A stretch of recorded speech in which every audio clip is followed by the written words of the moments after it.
competition keeps prices down far more effectively.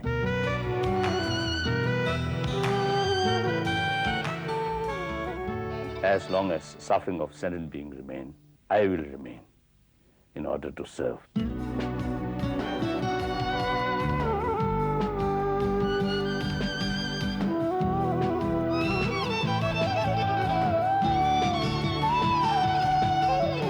I imagined God like my grandfather.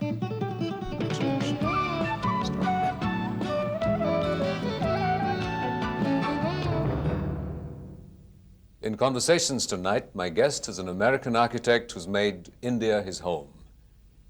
He's the grand, and if you'll forgive me the adjective, old man of Indian architecture. His work has been described as democratic, a harmony of the traditional with the modern, and a style that blends the environment with modern architectural techniques. I'm delighted to welcome Mr. Joseph Allen Stein. Mr. Stein, when you drive around or you walk around and you see buildings and structures, as an architect, what do you look for? What strikes you as making a piece of work, of architecture as good, perhaps? Well, that's a very large question. What strikes one is that architecture is the mirror of society. And as you just described it, the reflection is not a very happy one. So what strikes one, I think, more than anything else, is the terrible deterioration of the last few decades. In what ways and what elements that you see and strike you as representing this deterioration? Well, all you have to do is look at Red Fort as it must have been, or visualize it as it must have been, as it is now, Chandi Chowk. Of course, there are always exceptions. Architecture is actually the mirror of society. So everything that exists in society exists almost exact same proportion in architecture. It's rather different than, say, in literature. In literature is a mirror of society also, but as seen through the eyes of the writer with his own slant. But in architecture, it's the exact proportion of what actually exists: the petrol pump, the garbage on the street, the palace. Well, what formal role does the architect play in determining this decay, perhaps? Not much. Actually, the architect is a technician. He's not the designer. I should say, I put that wrongly. He's not the decision maker. The decision maker is the designer. With someone who's now sort of as established and well known as you are, to what degree do you feel you still have freedom in buildings you design and construct? That's a very large question. A successful building is always and invariably a collaboration between a number of elements, but particularly the client and the architect. Architecture is basically a teamwork, and I've not yet succeeded in building a good job except for a good client. Do you tend to have problems sometimes with clients sort of pulling in one direction and you sort of resisting and not feeling comfortable with the way the client wants you to construct a building? Because after all, the building at the end of the day is known as a Stein building.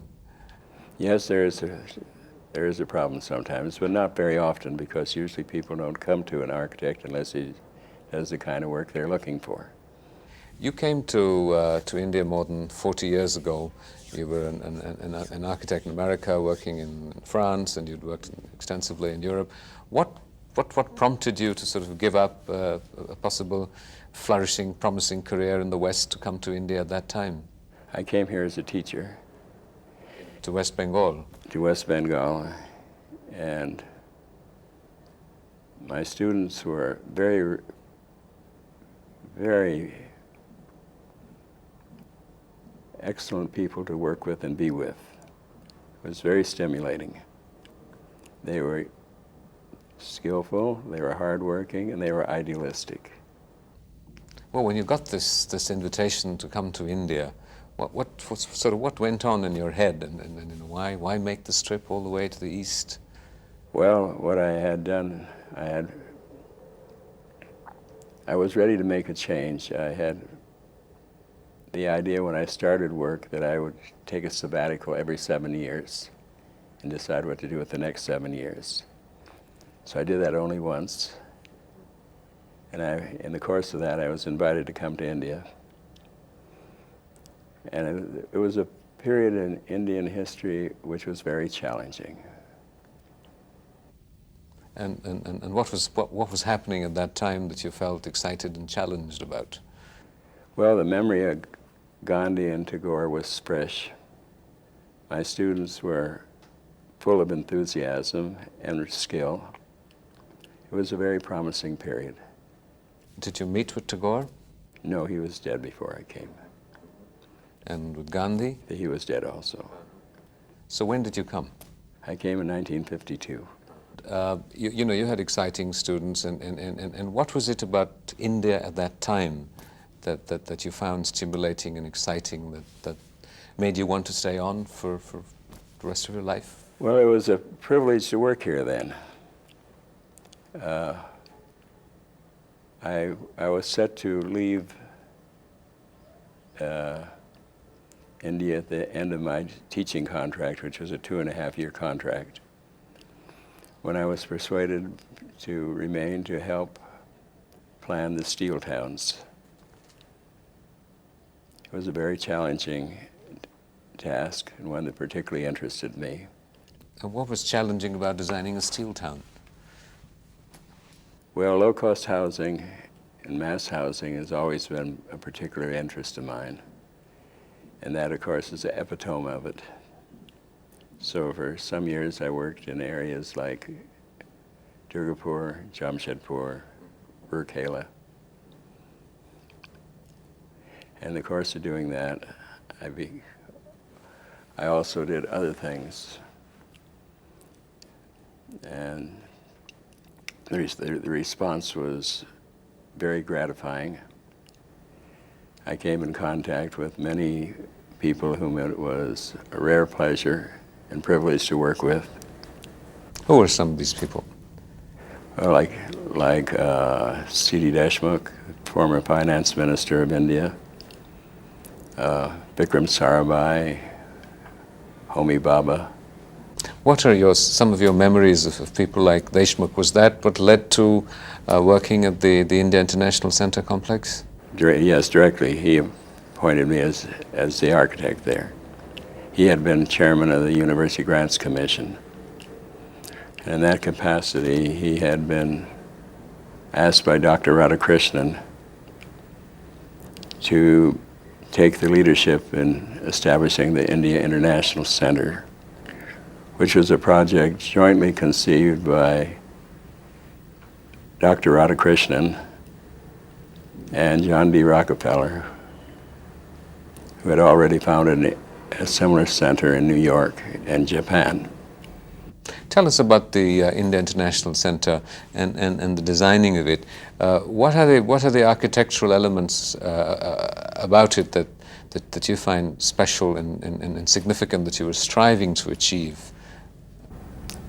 Well, I suppose India International Center represents a blending of modernity and regionalism. Right. You can say that regionalism without modernity is reactionary,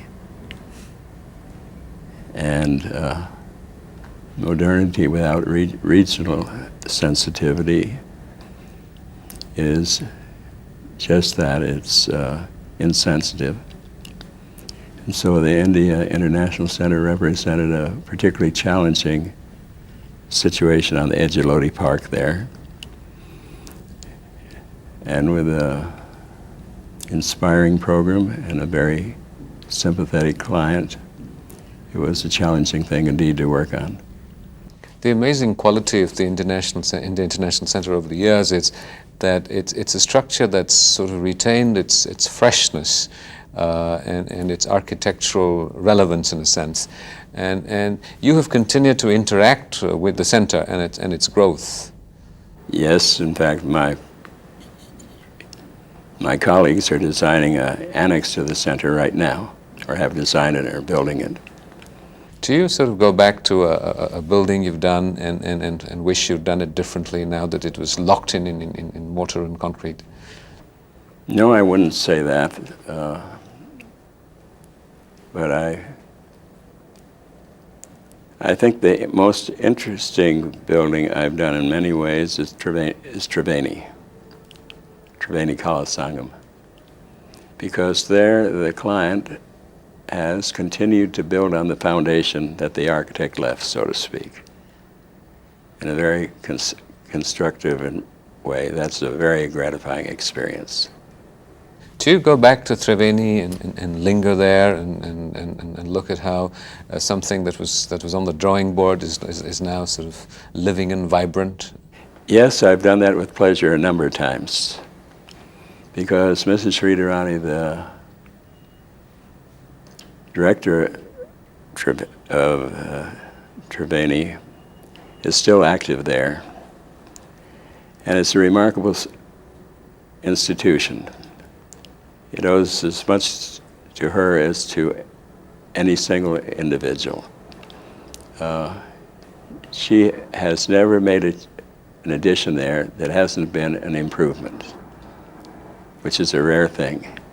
You mentioned somewhere that when you came to India in 1950s with the charisma of Nehru presiding over India, in a sense, it was an exciting time, and it reminded you of what it must have been like in the United States with Jefferson. Yes, that's right. What was this sort of magic of India for you at that time? Well, I think the problem has been all these decades how to achieve a technological society with a social and an ecological dimension. And now the vision of Gandhi and Nehru was different, but both of them had a strong ecological and social dimension. Today you see what is happening in the world, which is high technology, but without an ecological or social dimension. And so that's the major problem of our time. To what extent do you think that sort of modern techniques and technological advances have facilitated low-cost, efficient housing for communities? No, I don't think it has at all. It has not facilitated it, because the basis of low-cost, efficient housing lies outside the realm of architecture. It's in the realm of planning. Of course, it varies with specific locations, but to talk about the location and the problem in India, India has trebled or perhaps even quadrupled in population since the original transportation network froze the placement of cities.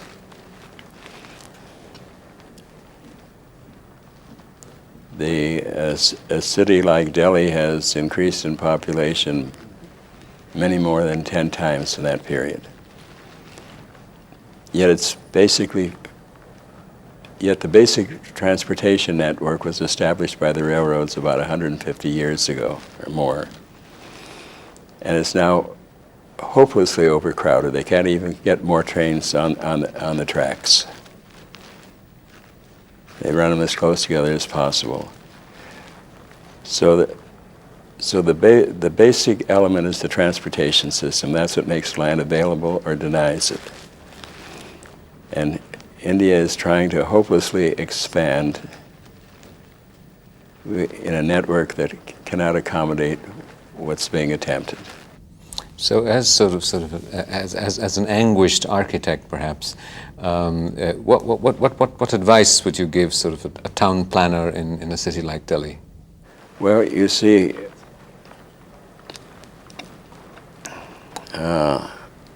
technology is an integral part of our existence, and it has performed marvels. Men have stood on the moon, something that was unbelievable. Yet, as Frank Lloyd Wright, the well-known architect, said,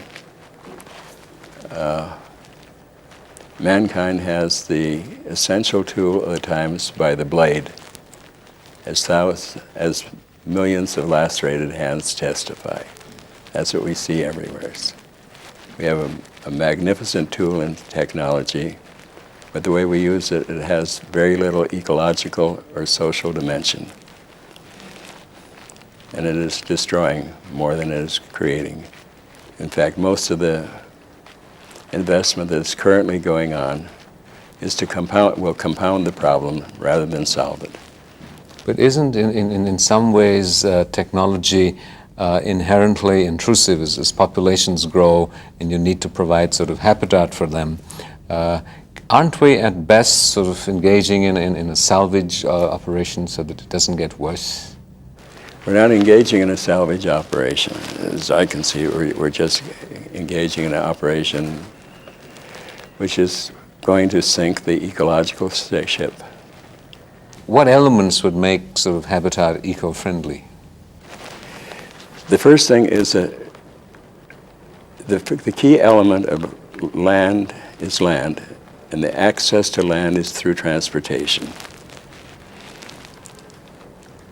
Now, the country struggles with an inadequate transportation system and ill-located centers. India is actually an immensely fertile and well-favored geographic area. But right now, what is happening is very little attention is paid to the ecology. What is happening here in Delhi is a vivid example.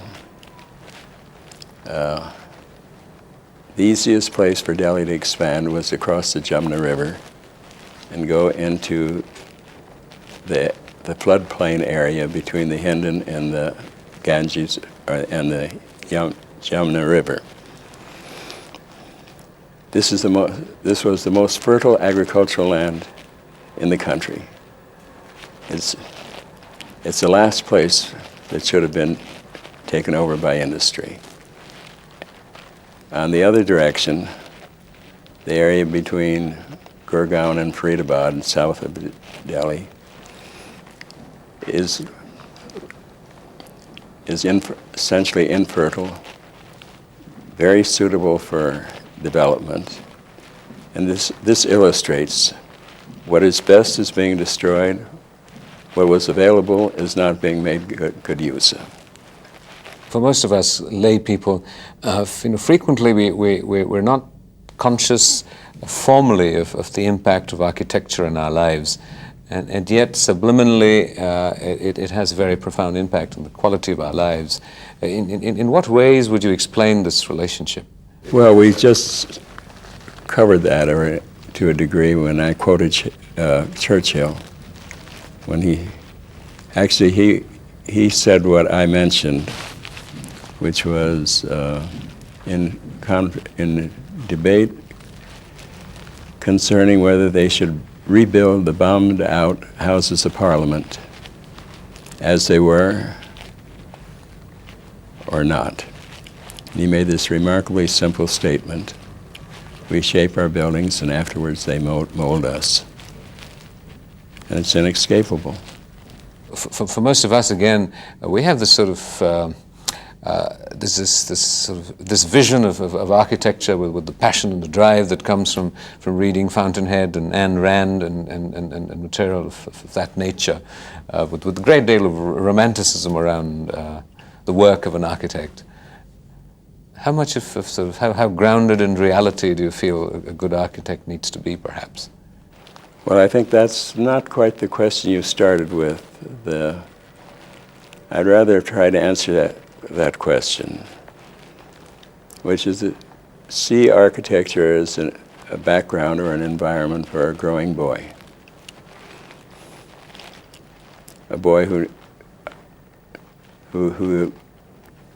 a few generations ago would have grown up in a situation where there were trees and water and rocks, and he would have tested himself by climbing a tree or jumping over a stream or something like that, and would have seen the stars at night.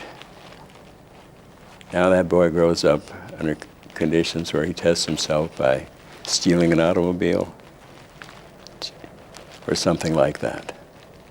He doesn't see the stars at night. It's a big difference. But isn't that sort of a part of a much larger sort of sociological phenomena than merely sort of architecture in some ways? Well, yes, it's all interwoven. It's all one fabric. If you were sort of training and you have young architects working with you, what are the elements, sort of what qualities would you look for in a young architect that would suggest promise? Actually, a promising person is one who can educate himself.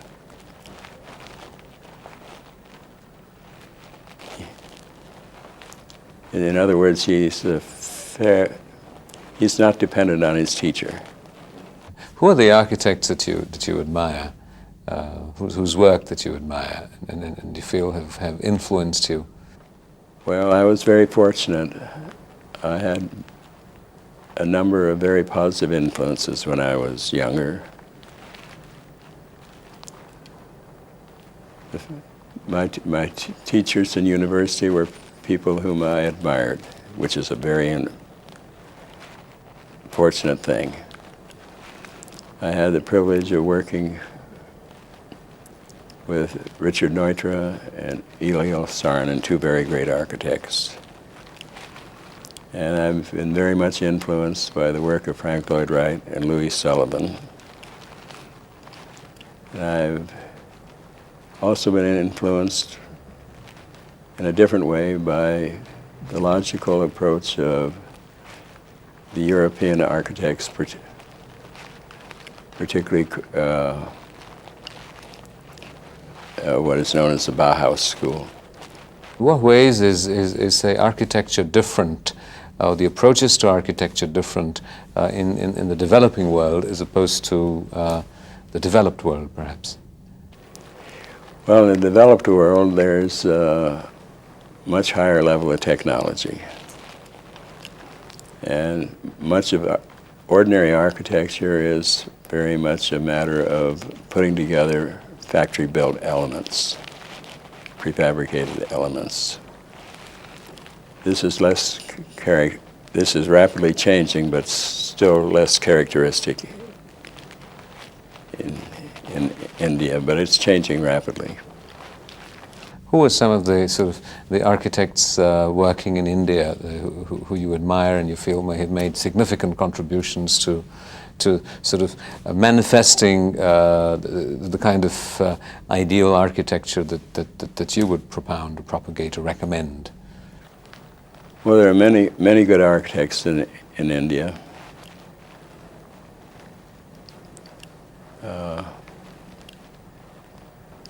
I wouldn't like to answer that question because it would leave out as many names as I could name.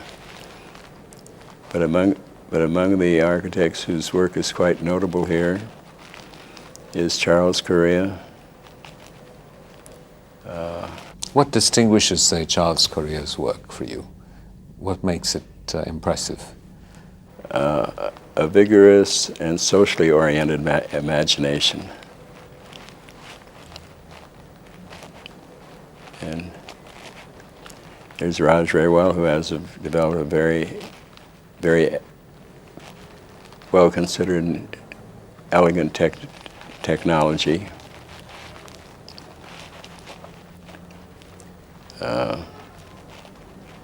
There's Laurie Baker, who's done exceedingly significant work in the field of low-cost housing. And there are many others. What kind of, is there a project that you wish you were commissioned, that you could do?